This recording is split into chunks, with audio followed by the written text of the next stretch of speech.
स्वागत है आपका जी बिजनेस में। देश की सबसे बड़ी कंपनी टीसीएस 18,000 करोड़ का बायबैक लेकर आई है और जाहिर है अगर देश की सबसे बड़ी कंपनी बायबैक करती है तो उस पर आप सबकी काफ़ी दिलचस्पी है। हमने आपके लिए टीसीएस की बायबैक पाठशाला भी तैयार करी थी जहां पर आपको बायबैक का पूरा प्रोसेस समझाया था, किस तरह से आपके पास यहां पर मौका है भाग लेने का।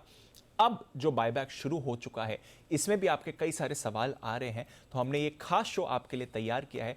जितने भी आपके लिए सवाल हैं टीसीएस के बायबैक को लेकर, उन सभी के जवाब देंगे जी बिजनेस के मैनेजिंग एडिटर अनिल सिंघवी। स्वागत है सर शो में और बहुत बहुत शुक्रिया। ढेरों सवाल आए हैं सर, हजारों सवाल आए हैं इस बार तो और हमारी पूरी टीम, सोशल मीडिया टीम, हम सब ने बैठ के सारे सवाल समझे, देखा कौन कौन से सारे इंपॉर्टेंट सवाल हैं जहां पर दर्शकों को गाइडेंस चाहिए, और भी जितने भी सवाल आ रहे हैं वो भी हम ले रहे हैं। तो ऐसा सोचा सर कि एक तो जो दो तीन बेसिक चीज़ें हैं बायबैक की वो आप पहले सबको समझा दें, क्योंकि बेसिक सवाल काफ़ी सारे आए थे तो वो आंसर हो जाएंगे, और फिर जो स्पेसिफिक सवाल हैं उस पर हम मूव करेंगे। तो दीप, सबसे पहले तो एक चीज़ ये समझाना चाहता हूँ कि बायबैक की इंपॉर्टेंस क्या है। 2021 में कुल मिलाकर 39 बायबैक आए। वाह। 39 कंपनियों ने बायबैक किया और उसमें से लगभग 22 कंपनियां ऐसी है जिनके शेयरों के दाम बायबैक प्राइस से ऊपर चल रहे हैं। इसमें इन्फोसिस भी है जिसका दाम बायबैक प्राइस से 7% ऊपर चल रहा है। कुछ कंपनियां जो क्वालिटी में बहुत अच्छी नहीं है उन्हीं के दाम, या जिन्होंने बायबैक बहुत अपने नज़दीक के भाव में किए थे जो उस समय की मार्केट प्राइस थी, उन्हीं के नीचे है। और वो बायबैक प्राइस से बोल रहा हूँ, न कि उस जिस समय बायबैक का भाव आया था उससे आप गिनेंगे तो लगभग सारी कंपनियां उसके ऊपर है। सो आपके लिए बायबैक में पैसा बनाने का बड़ा मौका होता है, पहली चीज़ है। और इसलिए आपको न सिर्फ ये टीसीएस के लिहाज से बल्कि ओवरऑल आपको समझना चाहिए कि बायबैक की क्या इंपॉर्टेंस है और बायबैक क्यों करना चाहिए या बायबैक में क्यों पार्टिसिपेट करना चाहिए। कई सारे इन्वेस्टर्स जो बाजार की वॉलेटिलिटी से, स्टॉक के ऊपर नीचे होने से डर लगता है जिन्हें, और लगता है कि तो देखो 100% सेफ्टी तो इक्विटी मार्केट में कभी जिंदगी में हो ही नहीं सकती, है ना। ऐसी कोई गाड़ी बनी नहीं जिसे आप कहेंगे ये कभी एक्सीडेंट करेगी नहीं, करेक्ट। अल्टीमेटली ड्राइवर पर है, वैसे ही अल्टीमेटली आप पर है एज एन इन्वेस्टर, आप क्या खरीदते हैं। लेकिन काफ़ी स्टॉक्स और काफ़ी स्ट्रेटेजीज ऐसी होती है जहाँ अपनी रिस्क आप मिनिमम नहीं के बराबर कर सकते हैं। उनमें से कुछ क्वालिटी बायबैक्स हैं जिनमें आप ऐसा कर सकते हैं। तो जब बायबैक की शुरुआत करें तो मैं, आप जो कह रहे हैं कि बेसिक क्वेश्चन जो है जी, सबसे ज़्यादा जिस चीज़ की बात होती है रिकॉर्ड डेट। रिकॉर्ड डेट क्या है? बिल्कुल, पहले रिकॉर्ड डेट समझ लीजिए। ये वो डेट है जो सबसे इंपॉर्टेंट है आपके लिए। राइट। ये वो तारीख है जिसके बेसिस पर कंपनी डिसाइड करती है कि आप बायबैक में भाग लेने के हकदार हैं या नहीं। राइट। टीसीएस के केस में ये थी 23 फरवरी। अगर 23 फरवरी के दिन आपके डीमैट अकाउंट में टीसीएस के शेयर दिख रहे हैं तो आप बायबैक में भाग ले सकते हैं, अदरवाइज नहीं। अच्छा, हाँ। तो 23 फरवरी को होने चाहिए। हाँ, 23 फरवरी के बाद आप शेयर होल्डर बनते हैं, बाद में खरीदते हैं, उसका कोई मतलब नहीं है। 23 फरवरी, राइट। तो दो आंकड़े ध्यान में रखिए। 23 फरवरी को आप अपना डीमैट स्टेटमेंट निकाल लीजिए 23 फरवरी का, कि 23 फरवरी के दिन मेरे अकाउंट में क्या क्या शेयर थे जी। इस बार के बायबैक लिया, हर बार 23 फरवरी मत सोचिएगा। इस बार बायबैक के लिए तो दो चीज़ें आपको अब आधे घंटे में जब हम आगे ये शो कर रहे हैं, दो बातें ध्यान रखनी। पहली बात, 23 फरवरी को मेरे पास मेरे डीमैट अकाउंट में शेयर आ गए थे क्या जी, और दूसरी बात कितने थे, वो क्यों।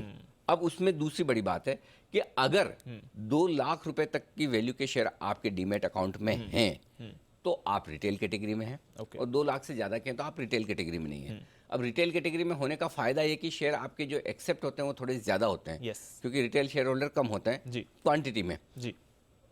दूसरे जो नॉन रिटेल शेयर होल्डर हैं वो संख्या में कम होंगे, उनके पास शेयर ज़्यादा होते हैं, तो उनके लिए शेयर एक्सेप्ट होना थोड़ा कम हो जाता है। अब ये रिटेल शेयर होल्डर हैं, वो कैसे गिना जाए जी? उसके लिए लिमिट है 2 लाख रुपए की।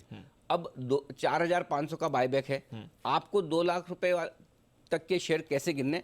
23 फरवरी के दिन जिस भाव पर टीसीएस का शेयर बंद हुआ था, आप 2 लाख से उसको डिवाइड कर लीजिए। मेरे ख्याल से 3663 रुपए कुछ ऐसा दाम था जी सर, ठीक है।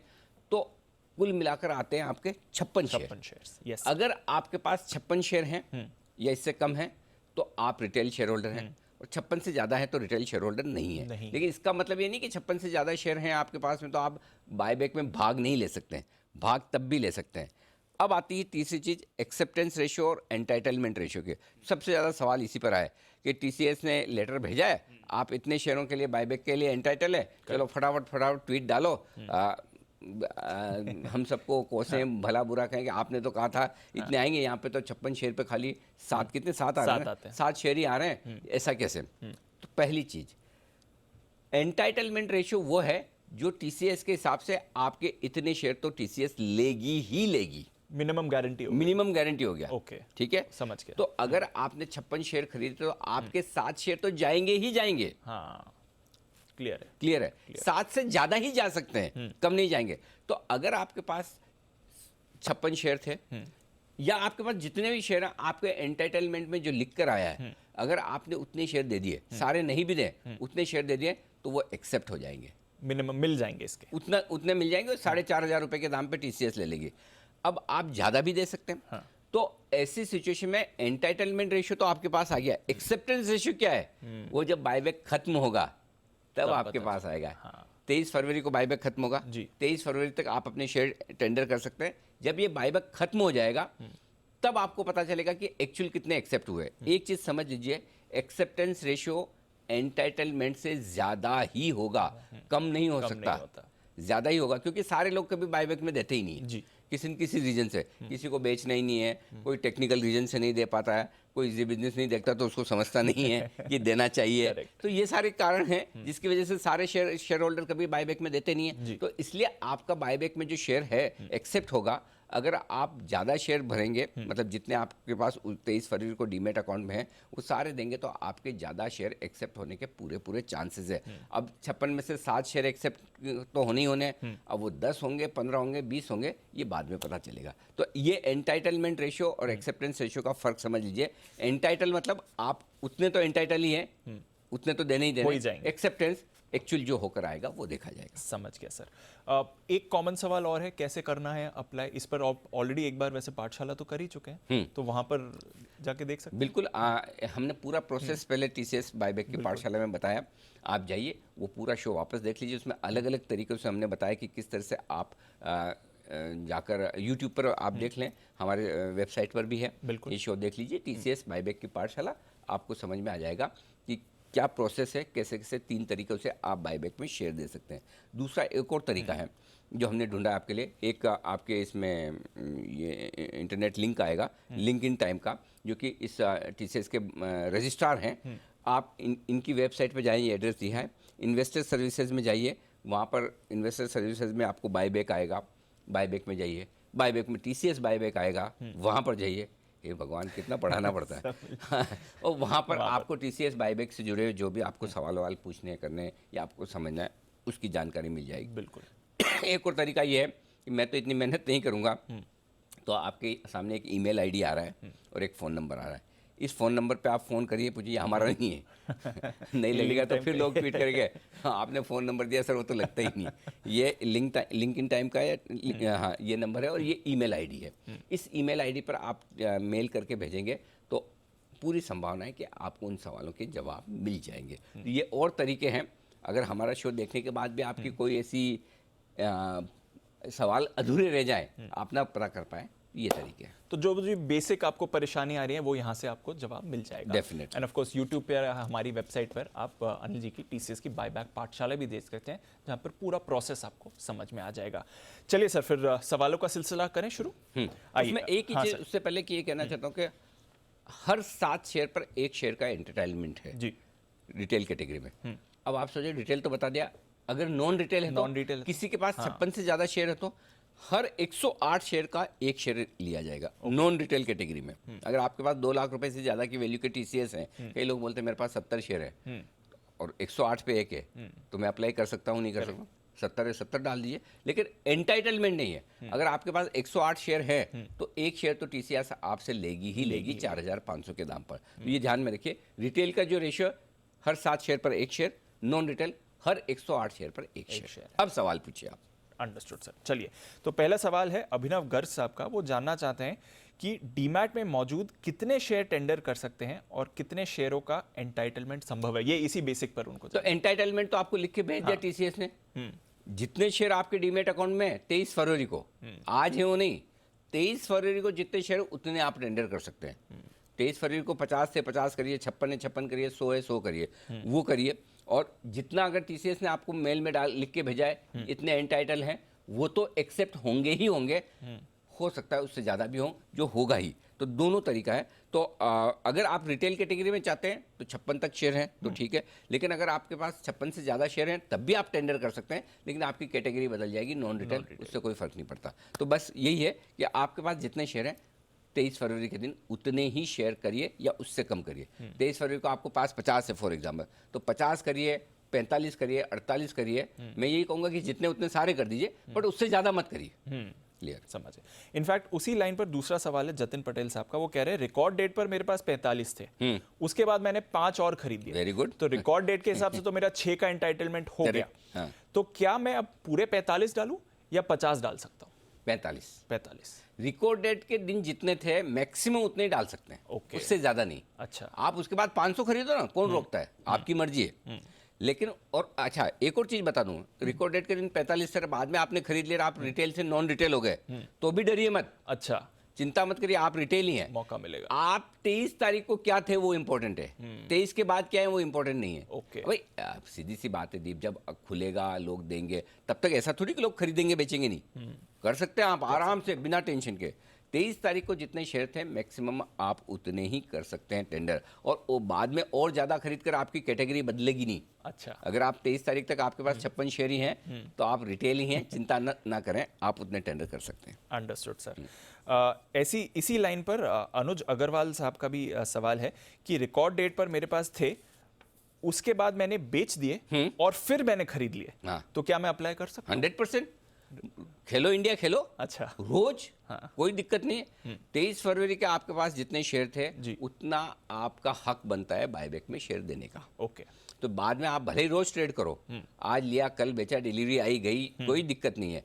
टीसीएस के लिए 23 फरवरी की डेट इंपॉर्टेंट है, उसके बाद आप क्या करते हैं कोई इंपॉर्टेंट नहीं। उसके बाद इंपॉर्टेंट है कि 23 मार्च की जो लास्ट डेट है उसके पहले आप उतने शेयर डाल दें। हाँ, नहीं तो शेयर आपको टेंडर करने पड़ेंगे। अच्छा। ये मत सोचना कि मैं मतलब इतने आलसी भी मत बने कि टीसीएस अपने आप आपके अकाउंट में से शेयर ले लेगा, या टीसीएस को पता है मेरा इतना एंटाइटलमेंट है तो उतने शेयर निकाल के मुझे बायबैक के पैसे दे देगा ना। इतनी दरिया दिली क्यों? कल को आप ये सोचो भाई मुझे तो बेचना ही नहीं था, मैं तो सोचता हूँ 4500 से भी ऊपर जाएगा, तो टीसीएस या कोई भी कंपनी ऐसा करेगी नहीं। राइट। सो बायबैक में टेंडर करने की जिम्मेदारी आपकी है, वो टीसीएस की नहीं है, किसी और कंपनी की। टेंडर आपको करना है, लेकिन बाद में आप कुछ भी करो रिकॉर्ड डेट के बाद, 23 फरवरी के बाद आपने कितनी बार लिया, कितनी बार बेचा, इंट्राडे में, डिलीवरी में, ऊपर नीचे 1000 शेयर किए कराए, कोई फर्क नहीं पड़ता। 23 फरवरी के दिन जो आपके पास शेयर है उतने आप कर सकते हैं। बिल्कुल ठीक है। ऐसे ही एक सिमिलर सवाल है सौगताधर का, 20 शेयर हैं जिस पर 2 का एंटाइटलमेंट तो गारंटी है, क्या पूरे के पूरे 20 डालूं, और अगर पूरे 20 डालता हूं तो एक्सेप्ट कितने होंगे? बिल्कुल डालने चाहिए। 2 तो आपके जाएंगे 4500 के हिसाब से।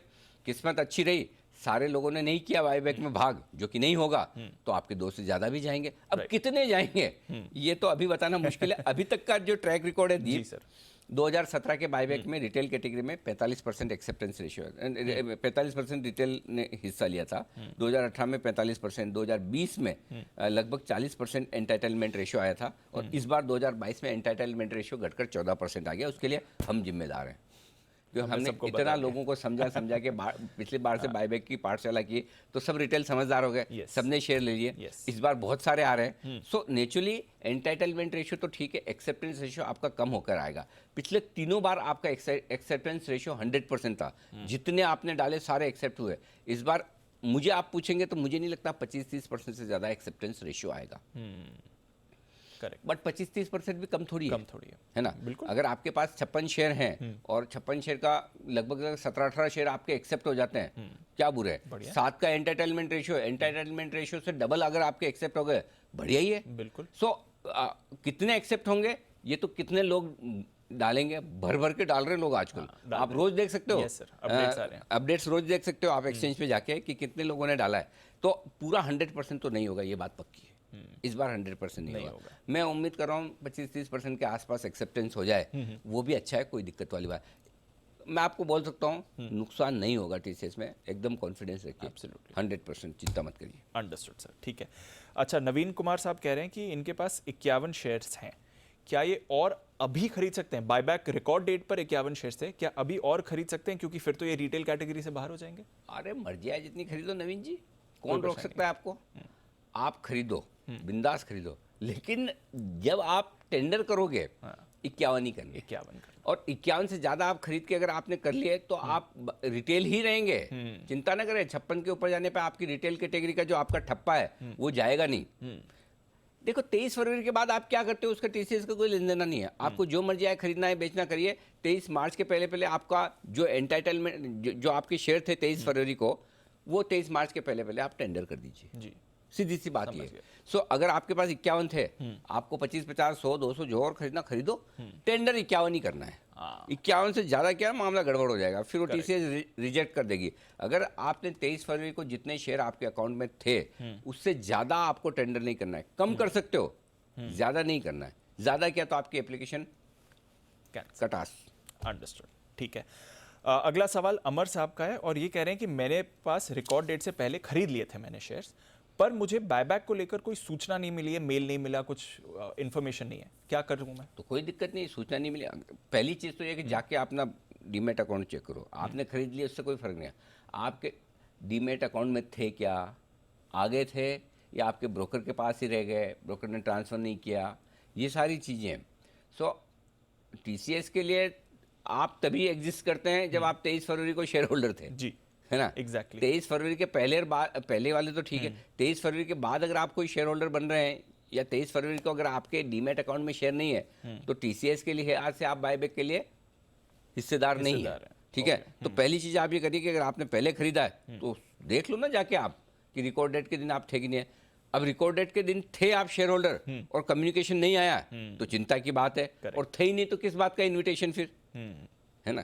तो अगर उसके बाद भी आपको नहीं आया है तो आप टीसीएस की वेबसाइट पे जाइए, लिंक इन टाइम की वेबसाइट पे जाइए, आपको सारी इन्फॉर्मेशन दी है, ईमेल आईडी दिया है, फ़ोन नंबर दिया है। आप पूछिए ना कि भाई देखो इस दिन मैं यहाँ में शेयर होल्डर था, 23 फरवरी को इतने शेयर मेरे अकाउंट में थे, मेरे को लेटर नहीं आया, मेरे को ईमेल नहीं आई, मैं क्या करूँ? आप जाकर वेबसाइट पे जाके, और अगर आप वाकई में एलिजिबल शेयर होल्डर हैं, आप भले नहीं आए हो क्या फ़र्क पड़ता है, कई बार ईमेल बाउंस हो जाती है, कुछ हो जाता है, आप कर लीजिए पार्टिसिपेट। तो नवीन जी आप कर सकते, कोई दिक्कत नहीं। ठीक है। अमरजीत है। अमरजीत, अमरजीत, अच्छा, अनुजा जी का सवाल है कि अगर मैंने बायबैक में अप्लाई कर दिया और अपने शेयर मैंने टेंडर भी कर दिए, अब मेरा मूड बदल गया, मुझे लग रहा है रैली आएगी और ऊपर जाएगा, क्या मैं ये वापस ले सकती हूँ एप्लीकेशन? क्या इसे मैं कैंसिल कर सकती हूँ? ओके, एक बार आपने शेयर बायबैक में दे दिया, या एक्चुअली दीप इस पे हमने कोशिश की पूरी, मैं निश्चिंत नहीं हूँ हाँ, कि इसमें हो सकता है या नहीं हो सकता। आमतौर पर जैसे आप आईपीओ में अप्लाई करते हैं, जब तक अलॉटमेंट नहीं हो आपके पास वो एक ऑप्शन रहता है, बायबैक में भी एक ऑप्शन रहता है कि आप अपने बायबैक को कैंसिल कर सकते हैं। इसका एक ही तरीका है, आप करके देखिए क्योंकि हमने ब्रोकर से भी जानने की कोशिश की, रजिस्ट्रार से भी जानने की कोशिश की, इसकी इन्फॉर्मेशन हमें पूरी मिल नहीं पाई कि एग्जैक्टली क्या है। तो मैं दावे से नहीं कह सकता कि आप ऐसा कर सकती हैं या नहीं कर सकती हैं। वैसे प्रैक्टिकली ये राइट हर इन्वेस्टर का है कि अगर उसने बायबैक के लिए अप्लाई किया और बायबैक की डेट खत्म नहीं हुई, उसके पहले वो अपने बायबैक की एप्लीकेशन को कैंसिल करना चाहे। ये ठीक उसी तरह से आप खरीदारी का आपने ऑर्डर डाला और बाद में आपको ऑर्डर कैंसिल करना है, बेचने का ऑर्डर डाला कैंसिल करना है, तो कोई आपको मना नहीं करेगा। प्रैक्टिकली अगर आप मुझे पूछेंगे तो आप ऐसा कर सकती हैं, लेकिन मैं 100% निश्चिंत होकर नहीं कह सकता। जो जानकारी मेरे पास में नहीं है, हमने कोशिश की लेकिन मुझे कहीं से भी सही जवाब मिल नहीं पाया। तो या तो कोई ऐसा करके देखे कि भाई अप्लाई किया है, बायबैक में देना ही है, एक बार कैंसिल करके देखे, हो जाए कैंसिल तो हमें भी बताएं ताकि हमारी जो नॉलेज भी बढ़ जाए। तो इस सवाल का जवाब मैंने ढूंढने की कोशिश की, मिला नहीं। चलिए ठीक है, इस पर खोज जारी है और इस पर भी हम जवाब लेकर आएंगे। अच्छा सर, और मेरे सवाल तो खैर कई सारे हैं, बट ये जो आप बात कर रहे थे इससे लेकर एक सवाल आया, ये जो थोड़ा कंफ्यूजन बना था इस बायबैक में और हर बायबैक में बनता है कि कितने शेयर्स हमारे पास होने चाहिए, करेक्ट, राइट, रिकॉर्ड डेट पर, वो क्लैरिटी नहीं मिल पाती है। वो क्लैरिटी रिकॉर्ड डेट पर मिलती है और तब तक तो आप खरीद नहीं सकते क्योंकि T+1 दो दिन पहले आपको खरीदना पड़ता है। तो ये थोड़ा समझाएं सर, इसको कैसे ठीक करें? इसमें मैं रिक्वेस्ट करूंगा सेबी और एक्सचेंजेस से भी कि इसमें एक बदलाव करने की जरूरत है इस प्रोसेस में। फॉर एग्जाम्पल, मैं आज आपको पूछूं कि परसों किसी भी शेयर का, आपका पसंदीदा शेयर जिस पे आप रोज रिसर्च करते हो, जी हाँ जी, आपको आपकी पसंद का शेयर, इसका परसों का क्लोजिंग भाव बताओ, पॉसिबल नहीं है। कंपनी का एमडी चेयरमैन नहीं बता कोई सकता, नहीं बता कोई भी एनालिस्ट नहीं बता सकता, मैं नहीं बता, शेयर छोड़ो निफ्टी सेंसेक्स का नहीं बता सकते। Exactly. करेक्ट। तो फिर जो रूल है जी। कि 23 तारीख या 23 फरवरी या रिकॉर्ड डेट जो भी है, रिकॉर्ड डेट के दिन आपके पास कितने शेयर हैं, उसके हिसाब से बायबैक की प्राइस डिसाइड होती है। बायबैक की कैटेगरी जो है। कैटेगरी डिसाइड होती है। बिल्कुल। 2 लाख रुपए तक की वैल्यू के शेयर अगर आपके पास हैं, रिकॉर्ड डेट के दिन जो क्लोजिंग भाव आया, वो भी ओपनिंग नहीं, क्लोजिंग भाव। तो क्लोजिंग भाव 3:30 बजे कहाँ बंद होगा टीसीएस, मैं 21 फरवरी को कैसे बताऊं कि 23 फरवरी को 3:30 बजे टीसीएस कहाँ बंद होगा? Correct sir. करेक्ट। तो अब मुझे कैसे पता चले कि रिटेल में कितना खरीदूं? बिल्कुल। ठीक है, कितना अगर गलती से थोड़ा इधर उधर हो गया, हमने क्यों 44-45 शेयरों की बात की कि हम कुशन रखना चाहते थे। जी। 10 एक शेयर का अगर 55-56 तक चले, अब अगर मैं बोलता 55 शेयर और पता चला है 2 रुपए 1-2 शेयर इधर उधर हो गए, तो आप रिटेल के लिए एलिजिबल ही नहीं रहे। तो हमने कुशन लेकर 45 शेयर बोला Yes. कि 44-45 शेयर से ज़्यादा मत खरीदो। लेकिन एक्चुअली क्या होना चाहिए ये पहले से पता होना चाहिए। और उसका दूसरा बेहतर फॉर्मूला जो हो सकता है मेरी समझ से, जो शायद से भी सोच सकती है इस बारे में, एक्सचेंजेस सोच सकते हैं कि जिस प्राइस पर कंपनी बायबैक कर रही है, जी। जैसे टीसीएस 4,500 पे कर रही है, Yes. आप 2 लाख को सीधा डिवाइड करो 4.5 से, हाँ। इसके नीचे जो है वो रिटेल। करेक्ट। क्रिस्टल क्लियर है, Crystal clear। दिमाग लगाने की जरूरत ही नहीं। बिल्कुल। न आपको एक्स डेट कब हो रहा है वो पता करना है, Correct। न रिकॉर्ड डेट के दिन क्या हो रहा है, न किसी को कैलकुलेट। मैं बोलता हूँ उसके बाद एंटाइटलमेंट रेशियो आपके लिए आराम से आ जाएगा, बिल्कुल। सबको पता है बहुत क्लियरली। तो मेरे ख्याल से एक बड़ा बदलाव करने की जरूरत है कि बजाय रिकॉर्ड डेट के दिन जो क्लोजिंग प्राइस है उसको आप आधार मानकर ये डिसाइड करें कि कितने शेयर रिटेल में होंगे और कितने शेयरों से ज़्यादा नॉन रिटेल कैटेगरी हो जाएगी। उससे बढ़िया बेहतर है कि आप सीधा सीधा यही कर दें कि भाई बायबैक जो प्राइस है उसके बेसिस पे रिटेल, और वो फॉर्मूला ज़्यादा साइंटिफिक है। बिल्कुल। या फिर आपको अगर समझो जिस दिन एक्स डेट करना है उसके 1-2 दिन पहले की डेट दो। वो उल्टा ज़्यादा मुश्किल वाला काम कि उस दिन की डेट के हिसाब से, क्योंकि आप मुझे आगे की प्राइस पे नहीं बता सकते कि मैं रिटेल हूं कि नहीं हूं। Exactly। मुझे पीछे की प्राइस पे भी बता सकते हैं या किसी फिक्स प्राइस पर भी बता सकते हैं। Exactly। क्योंकि ये किसी के बस की बात नहीं है, न एक्सचेंजेस की, न इवन सेबी के बस की बात है कि बता दे कि परसों टीसीएस काम बंद होगा। करेक्ट। सो आई थिंक बेहतर फॉर्मूला ये होगा कि आप सीधा सीधा जो प्राइस, जिस प्राइस पर कंपनी बायबैक कर रही है, बेस्ट है, उसी के बेसिस पे आप रिटेल नॉन रिटेल मान लो। तो अगर ये बदलाव कर दें तो बहुत काम आसान हो जाएगा, बहुत इजी हो जाएगा और कन्फ्यूजन दूर हो जाएगा। ये करना चाहिए। और क्या सवाल है बताइए सर? बहुत सारे सवाल हैं बट पूछो। एक प्रॉब्लम हो गई। क्या बताइए? हमारी डायरेक्टर बोल रही है कि टाइम हो गया, आधा घंटा आपने प्रॉमिस किया था, आप ऑलरेडी ओवर टाइम थोड़ा हो गए हैं, पर सवाल की लिस्ट तो लंबी है सर, बहुत सारे सवाल हैं सर। कुछ क्या करें इसका? तो ठीक है, फिर अगर ऐसा है काफ़ी ज़्यादा है, बहुत सारे हैं सर, अभी तो पूरी लिस्ट बाकी है, अभी तो आधे भी नहीं हुए। ओके, तो फिर एक काम करते हैं दीप, ऐसा है तो फिर हम इसका पार्ट 2 कर लेते हैं एक बार, अगर सारे सवाल, क्योंकि मेरे ख्याल से टीसीएस के टैक्सेशन को लेकर ये शेयर जब हम देंगे इनके पैसे कब तक आएंगे, शेयर वापस कब तक आएंगे, ठीक है। अच्छा, बहुत सारे लोग पैन कार्ड के लिए आज से भी पूछ रहे हैं कि मल्टीपल अकाउंट है तो क्या क्या करना है, उसमें रिटेल कैटेगरी कैसे होगी, माइनर वाले के जो है उनको कैसे क्या करना है, ये सारे हैं। तो ठीक है, फिर अगर ऐसा है तो एक शो और किया जाए। एक और कर लेंगे, क्या फर्क पड़ता है, कल ही कर लेते हैं, कल कर लेते शुभ काम में देरी, यही समय बहुत बढ़िया शुभ समय, 11 बजे का टाइम। बहुत बढ़िया सर। तो ठीक है, कल सुबह, कल और 11 बजे एक बार फिर से कर लेंगे। और भी सारे सवाल है। अच्छा, वैसे तो हमने काफ़ी लिस्ट हमारे पास लंबी पड़ी, और जो कल सवाल है, अच्छा बहुत सारे लोग बोल रहे हैं कि हमारे शेयर हमारे ब्रोकर के पास रह गए, हमारे पास नहीं आए, तो वो हो सकते नहीं हो सकते हैं। अच्छा, कुछ ब्रोकर पावर ऑफ अटॉर्नी मांग रहे हैं, वो देनी नहीं देनी, ये कुछ एक सवाल तो हमने नोट कर लिए। फिर भी आपको लगता है कि इस पूरी बायबैक की पाठशाला में कोई ऐसा सवाल आपके ध्यान में था या आप जानना चाहते हैं और नहीं आया है, तो प्लीज़ आप आज भी लिख कर दे सकते हैं। हम कल फिर एक बार आधा घंटे का शो और कर लेंगे। आई एम श्योर कल थोड़ी स्पीड भी ज़्यादा बढ़ाकर रखेंगे ताकि सारे कवर हो जाए और थोड़ा जल्दी। हाँ तो ठीक है ना, तो कल आपके लिए एक और बायबैक की पाठशाला होगी जिसमें बचे हुए सवालों के जवाब, और अगर आपके दिमाग में और कोई और सवाल है तो ये तीनों hashtag ask Zee business, hashtag ask Anil Singhvi, hashtag TCS buyback, ये सवाल आप हमसे पूछ सकते हैं। इस डन सर, डन। तो मैं फिर शुक्रिया नहीं करूंगा अनिल सर का, मैं सिर्फ आज के लिए टेम्पररी गुड बाय करेंगे, क्योंकि कल 11 बजे फिर से हम आपके साथ जुड़ेंगे। कुछ और अगर आपके सवाल बाकी हैं तो जरूर हमें भेजिए, जो हैशटैग अनिल सर ने आपको बताया। अभी के लिए बस इतना ही। टीसीएस बायबैक पर आपके सवाल, कल 11 बजे फिर से आपसे होगी मुलाकात और कुछ सवाल लेकर।